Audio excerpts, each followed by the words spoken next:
আহতের সংখ্যা 55.11% বৃদ্ধি পেয়েছে।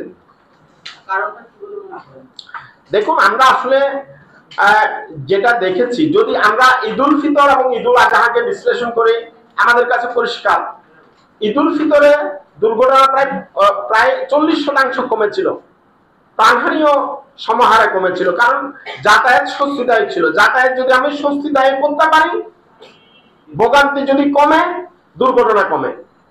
এখন আমরা রাতারাতি যানবাহন তৈরি করতে পারি না, আমাদের একসাথে এত মানুষ রাস্তায় নামে, এটার জন্য আমাদের দীর্ঘমেয়াদী পরিকল্পনা দরকার।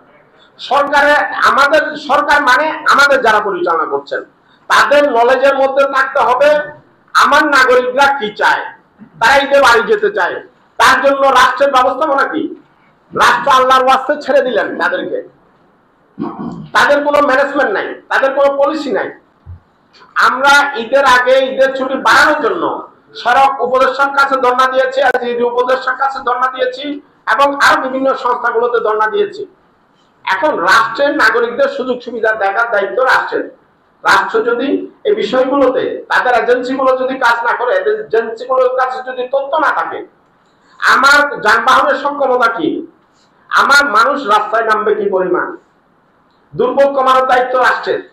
এখন আমরা ঈদের সময় দেখেছি, পবিত্র ঈদুল ফিতরে দেখেছি, আমার ঈদের আগে 4 দিনের ছুটি ছিল। আমরা রাজধানী থেকে বের হই একসাথে 1.5 কোটি মানুষ।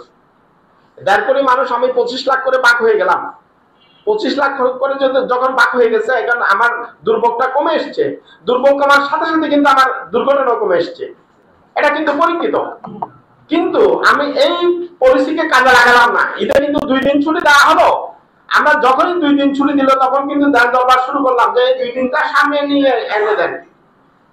অথচ আপনি দেখেন 10 দিনের লম্বা ছুটির পরেও মানুষগুলো গতকাল পর্যন্ত কিভাবে ট্রাকের ছাদে করে আসতেছে। তার মানে বেশি ছুটি দিয়ে আপনি বেশি মানুষকে বাড়ি পাঠিয়েছেন, বেশি মানুষকে বাড়ি পাঠাতে উদ্বুদ্ধ করেছেন। আমি এখানে অনেককে দেখেছি, কিরে ভাই আপনাকে ঈদে কেন বাড়ি যেতে হবে, আপনি তো নন মুসলিম। বলে যে ভাই হোটেল রেস্তোরাঁ বন্ধ, আমি খাবো কই। এই যে আমাদের সার্বিক পরিবেশ, এই বিষয়গুলো তো রাষ্ট্রের মাথায় থাকবার কথা। আমার কাজের বুয়া তো ছুটিতে চলে গেছে, আমার রান্না করে দেবে কে, আমি খাবো কই, আমার গ্রামে চলে যেতে হবে, সবাইকে চলে যেতে হবে। এখন রাষ্ট্র তো এই বিষয়গুলো মাথায় নেবে। রাষ্ট্রের নাগরিকদের মৌলিক চাহিদাগুলো কোন জায়গাতে সংকটে পড়ে, এই বিষয়গুলো দেখবে। এগুলো যখনই দেখে না, তখনই কিন্তু আমরা এই যে দুর্ঘটনার নানান সংকটে পড়ে যাই। এগুলো দেখবার দায়িত্ব কিন্তু রাষ্ট্রের। রাষ্ট্র দেখছে না, সেই কারণে আমাদেরকে আঙুল দিয়ে দেখিয়ে দিতে হয়, আপনাদের সামনে প্রতি বছর আসতে হয়। আমি মনে করি এটার জন্য একটা ম্যানেজমেন্ট পলিসি দরকার, একটা বছর ব্যাপী একটা পলিসি দরকার। আমি রাতারাতি গণপরিবহন বাড়াতে পারবো না, রাতারাতি রাস্তাঘাটও বাড়াতে পারবো না, কিন্তু আমি ভাগ ভাগ করে মানুষগুলোকে পাঠানোর একটা উদ্যোগ নিতে পারি। আমাদের যে বাৎসরিক ছুটির ক্যালেন্ডার, এখানে বড় ধরনের একটা পরিবর্তন আনা দরকার। যেটা আমি ঈদুল ফিতরে পরিসংখ্যান নিয়ে দেখিয়েছি, আমাদের দুর্ঘটনা কমেছে, মানুষের যাতায়াতের ভোগান্তি কমেছে, স্বস্তিদায়ক যাত্রা হয়েছে, সবাই সরকারের প্রশংসা করেছে। সেটার জন্য আমার ঈদের আগে ছুটি বাড়ানো এটা অত্যন্ত জরুরি।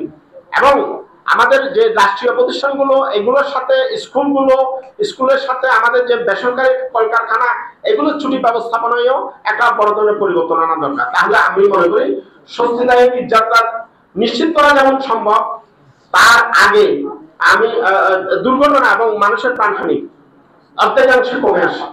ভাই, আমার দুইটা প্রশ্ন আছে। আপনাদের যে 10 নম্বর সুপারিশ, মেয়াদোত্তীর্ণ গণপরিবহন এবং দীর্ঘদিন যাবত ফিটনেসবিহীন যানবাহন, আমরা